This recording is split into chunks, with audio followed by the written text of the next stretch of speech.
In 1845, 2 ships sailed into the Arctic. Only silence returned. It began with ambition. Sir John Franklin, a seasoned British naval officer, led a bold expedition into the unknown. 2 ships, HMS Erebus and HMS Terror, specially outfitted for Arctic survival, steam-powered, iron-reinforced, stocked with 3 years of supplies.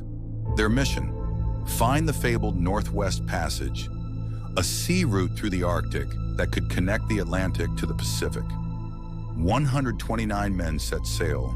Sailors, Marines, officers, scientists, brave, ready. They vanished, without a trace. The expedition was last seen in July 1845, near Greenland. After that, nothing. No signals, no survivors, only endless white. For decades, no one knew what had happened. What began as a journey of glory ended in one of the darkest mysteries in maritime history.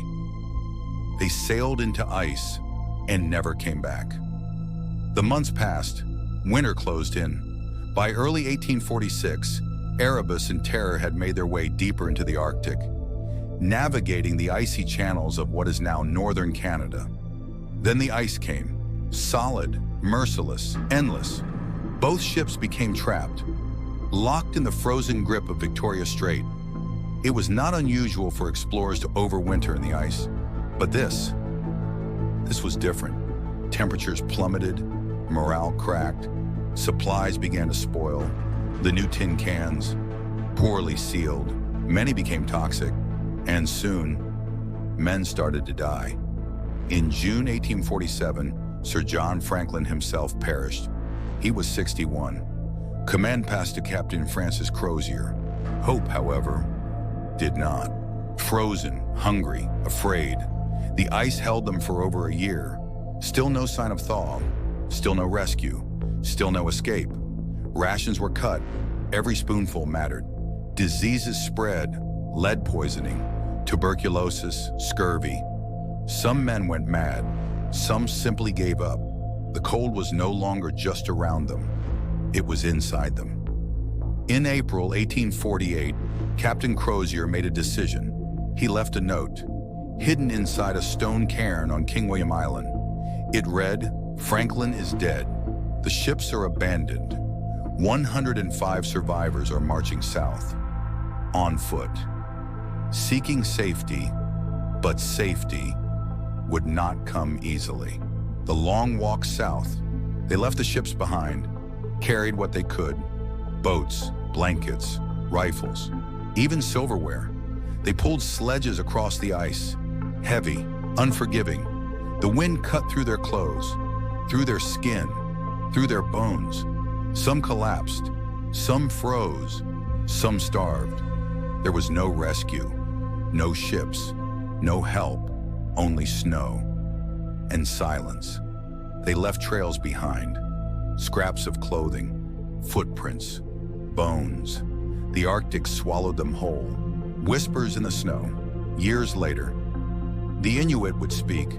They told stories of strange pale men, thin and sick, wandering across the ice, starving, confused, begging for food.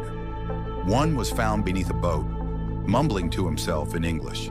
Then, silent forever, and worse, some bodies were found, cooked.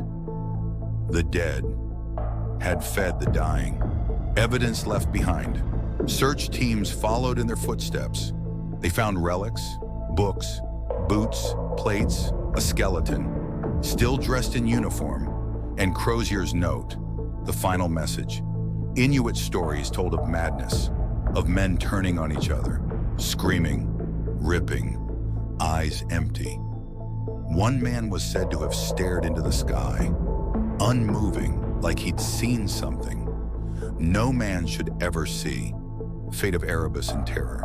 For over 160 years, the ships remained lost, buried beneath the ice. In 2014, HMS Erebus was found, lying still on the seafloor. In 2016, HMS Terror was found too, a time capsule, perfectly preserved. Plates still on tables, drawers unopened, no crew, only cold, only silence. What happened in those final days? The remains are unknown. Only the Arctic remembers. The ice gave nothing back.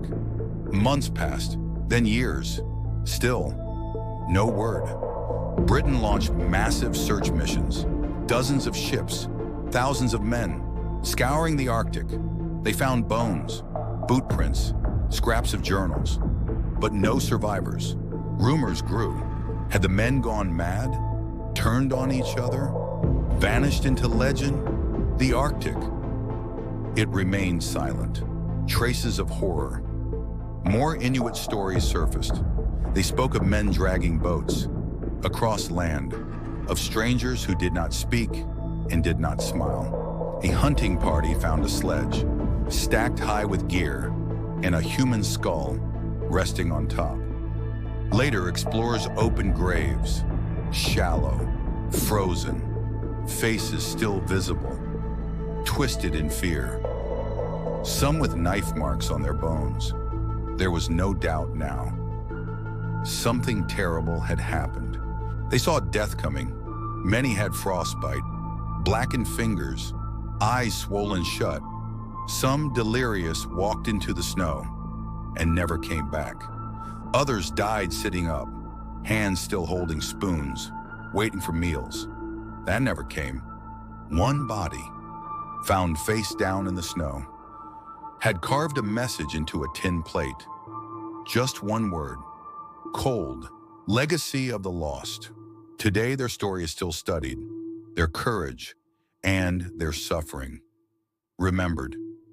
HMS Erebus and HMS Terror are now protected sites, preserved beneath the ice they could never escape. Scientists still recover clues, scraps of uniform, a shoe, a button, a lock of hair, still intact. But the full truth? What truly happened? In those final frozen days, remains buried,